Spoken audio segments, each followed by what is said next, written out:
Hello అందరికీ. ఈ Tata AC vehicle gears కరెక్ట్గా పడట్లే అని చెప్పేసి మన వర్క్షాప్కి వచ్చింది.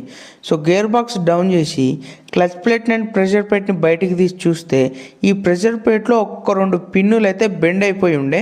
సో అందువల్ల గేర్స్ అయితే పడట్లేదు ఈ వెహికల్కి. సో అండ్ ఇంకొక విషయం ఈ వెహికల్ గురించి ఏంది అంటే, ఈ వెహికల్ యొక్క క్లచ్ని అయితే చాలా విపరీతంగా టైట్ చేసి పడేసారు. ఈ వెహికల్ సంగతి ఇట్లుంటే ఇది వచ్చేసి ఇంకొక మ్యాజిక్ ఎక్స్ప్రెస్ వెహికల్. ఈ వెహికల్ యొక్క ప్రాబ్లం ఏంటి అంటే పికప్ అనేది లేదు. సో ఇప్పుడు మీరు చూస్తున్నారు కదా ఈ పైప్కి అయితే ఒక హోల్ పడిపోయింది చూసారు కదా. ఈ పైప్ అయితే టర్బో నుంచి ఇంటర్కూలర్కి అటాచ్ అయి ఉండే పైపు. ఈ పైప్కి హోల్ పడిపోవడం వల్ల ఎయిర్ అయితే లీకేజ్ అయిపోయి పికప్ అయితే లేదు ఆ వెహికల్కి. ఆ వెహికల్ సంగతి అట్లుంటే ఇది వచ్చేసి ఇంకొక మ్యాజిక్ ఎక్స్ప్రెస్ వెహికల్. ఈ వెహికల్కి ఒక్కో ప్రాబ్లం కాదు, చాలానే ప్రాబ్లమ్స్ ఉన్నాయి. అది ఏంటంటే ఈ వైరింగ్లో క్యామ్ సెన్సర్కి వచ్చే సాకెట్లో నుంచి ఒక వైర్ అయితే కట్ అయిపోయి ఉండే. కామన్ రైల్కి వచ్చే సాకెట్ నుంచి అయితే ఒక వైర్ అయితే జాయింట్ చేయలేదు. అండ్ టెంపరేచర్ టీకి వచ్చే సాకెట్ నుంచి అయితే ఒక వైర్ కట్ అయిపోయి ఉండే.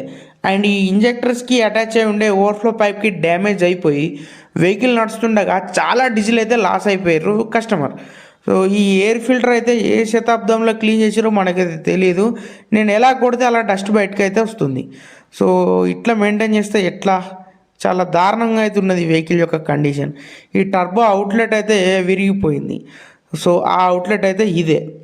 సో అక్కడ ఆ పొజిషన్లోనైతే బ్రేక్ అయిపోయింది. దాదాపు ఈ అవుట్లెట్లు ఎందుకు ఇరుగుతాయి అంటే సైలెన్సర్ బ్రాకెట్ అనేది కింద ఫిట్ చేయకపోతే ఇలానే విరిగిపోతాయి. అండ్ వైరింగ్ ఎక్కడెక్కడైతే డ్యామేజ్ అయితే మనకు కనిపించిందో అక్కడక్కడ జాయింట్ ఇచ్చేసి వైరింగ్ని అయితే పూర్తి స్థాయిలో సెట్ చేయడం అయితే జరిగింది. అండ్ ఆ టర్బో అవుట్లెట్ని టాటా జెన్యూన్ పార్ట్స్ నుంచి అయితే తిప్పడం అయితే జరిగింది. సో తెప్పించేసి విజయవంతంగా వెహికల్కి ఫిట్ చేసి ఆ వెహికల్కి ఉన్న అన్ని ప్రాబ్లమ్స్ని మనం సాల్వ్ చేయడం అయితే జరిగింది. సో ఉంటా బాయ్, జై హింద్.